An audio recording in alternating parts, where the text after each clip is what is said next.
Voici une sélection des cultes les plus terrifiants de tous les temps. Abonne-toi. Numéro 1. L'ordre du temple solaire.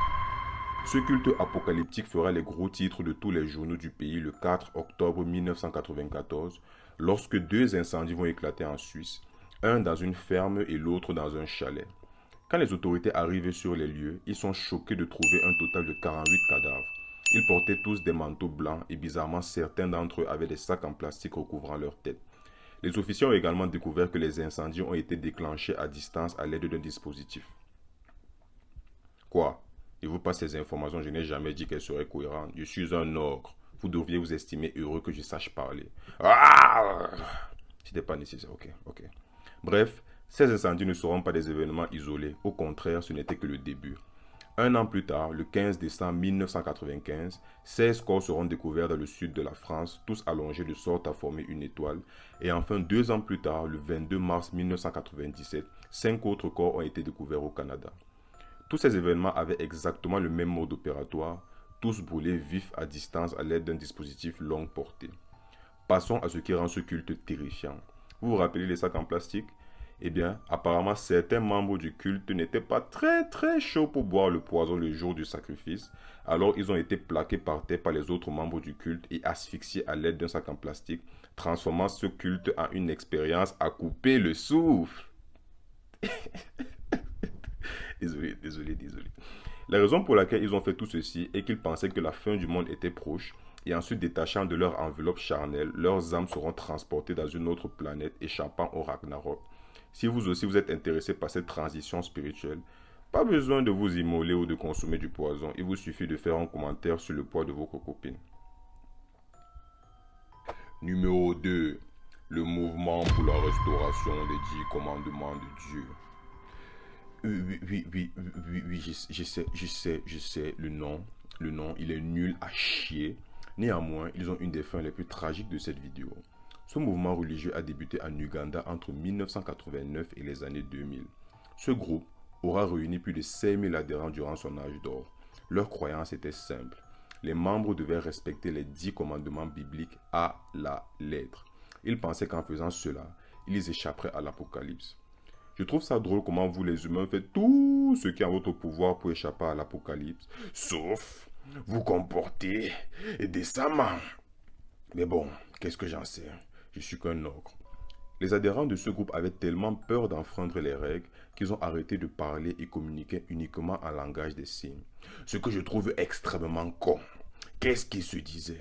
Que Dieu, le Tout-Puissant, le Messie, ne comprend pas le langage des signes. Ah, putain d'homo sapiens. Les dirigeants du culte prétendaient même parler directement avec Dieu et qu'ils connaissaient exactement quand l'apocalypse aura lieu, fixant la date au 31 décembre 1999. Les membres du culte entrent dans une hystérie totale lorsqu'ils reçoivent cette nouvelle, vendant la totalité de leurs biens à des sommes dérisoires. Les dirigeants leur ont exigé ensuite d'offrir tout leur argent au mouvement, ce qu'ils ont fait avec un sourire placardé aux lèvres. Il faut avouer que les économies de toute une vie ne valent rien face à la damnation éternelle. Éventuellement, le jour de l'apocalypse venu, les membres du culte se sont mis à entendre une musique venue du ciel et disent avoir senti leurs âmes se séparer de leur corps. C'est de la merde. Bien sûr que c'est de la merde. Il s'est rien passé. Il s'est rien passé du tout. Au vu de ce monde d'apocalypse, les dirigeants ont repoussé la date au 17 mars 2000, causant un soulèvement de la foule réclamant leur argent. Les dirigeants ne pouvaient pas se permettre de se tromper une fois de plus. Alors, le 17 mars 2000, les 530 membres du culte ont été invités à participer à une fête à l'intérieur de l'église. Malheureusement, la fête a vite été interrompue lorsque la totalité des membres étaient réunis. La seule sortie du bâtiment a été scellée et un incendie a éclaté. Sans aucune issue, les 530 membres ont été piégés à l'intérieur et lentement brûlés vifs.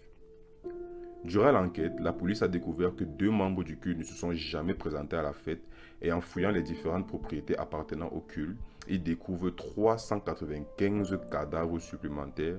Ces derniers étaient les cadavres de membres qui ont été empoisonnés quelques jours avant la fête, faisant un total de 925 victimes. Les deux dirigeants du culte suspectés d'avoir orchestré cette attaque sont parvenus à quitter le pays sans être capturés et s'en sont sortis sans payer le prix de leurs actions. Numéro 3. Le temple du peuple, Jonestown. Avec un film en pleine production et plusieurs documentaires à ce sujet, ceci est une des tragédies les plus médiatisées de l'histoire des États-Unis. Tout a commencé en 1954 à Indianapolis, lorsqu'un communiste nommé Jim Jones ouvre son église, attirant les foules en offrant des services médicaux prétendant pouvoir soigner tous les maux. Durant les années suivantes, Jones réussira à convaincre plusieurs milliers de fidèles, utilisant secrètement la religion pour nourrir son idéologie politique. Néanmoins, ces idéaux étaient lourdement critiqués, le poussant à se relocaliser en Californie en 1965 et établir le QG de son organisation à San Francisco en 1970. Les anciens membres seront chargés de recruter de nouveaux adhérents, ce qui mènera à une expansion rapide et éventuellement il obtiendra plusieurs milliers de fidèles. Tout se passe bien pour Jones et en 1974, il achètera un terrain de 16 000 mètres carrés en Guyane, en Amérique du Sud. Il nommera cette ville Jonestown et je pense parler pour tout le monde en disant qu'il ne s'est pas foulé pour trouver le nom de cette ville. Jones et ses fidèles vont construire des maisons où ils habiteront, lentement transformant ce terrain en sa petite ville personnelle. Il réussira à en convaincre de plus en plus de personnes à rejoindre sa communauté en vendant une image de paradis sur terre, un endroit où l'on peut vivre librement sans l'influence du gouvernement. Créer une société socialiste a toujours été l'objectif de Jones et son rêve commençait enfin à prendre forme. En 1977, plus de 900 personnes vivaient dans sa communauté et ce sera cette même année que Jones y aménage définitivement. Mais lorsque Jones arrive, les choses changent drastiquement. Il ordonne à tout le monde de travailler au moins 8 heures par jour, suivi de cours en soirée où ils apprendront et étudieront le socialisme. Jones avait pour but de laver le cerveau de ses fidèles, allant jusqu'à faire en sorte que ces derniers l'appellent père. Nous ne sommes pas très loin de Full Metal Alchemist là. Malgré cela, tout va basculer le 17 novembre 1978 lorsqu'un politicien nommé Leo Ryan et son équipe décident de se rendre à Jonestown pour effectuer une enquête sur des allégations d'abus des membres de la communauté. Lors de sa visite, plusieurs membres tentent de fuir avec lui. Cela pousse Jones à donner l'ordre à ses gardes de tuer Ryan et ses accompagnateurs sur une piste d'atterrissage à proximité. Jones, sachant qu'il a chié dans la soupe et que cet acte marque le début de la fin de son organisation, il ordonne à quelques fidèles de concocter une cuve géante d'une décoction au goût de raisin.